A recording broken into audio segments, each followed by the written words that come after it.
This is the remote. Behind the remote from the bottom side, from this position is the place to pull out the cover. I'll be using this kind of screwdriver to pull that cover out. We'll punch in the screwdriver and pull the cover outwards. There's that cover taken out. They've also given a rubber cover behind, which also needs to be pulled out, just like that. And there is the battery right there. You will see on top there's also a spot to punch in the screwdriver and then pull the battery outwards.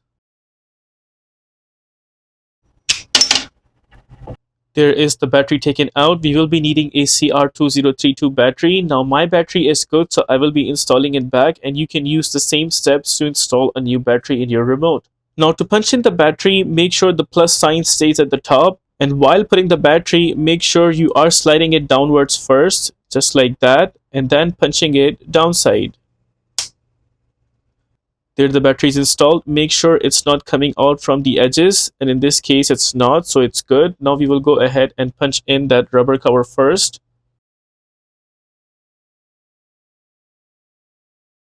That rubber cover is in. Now we will go ahead and punch in the bigger portion of the cover. We'll make sure all the edges are good and then give it a slight push towards the other side. We'll check to see if all the edges are completely in. It seems like all good, and with that we are done with the replacement of the battery for this remote. If this video helps you in any way, please consider liking this video and subscribing to our channel.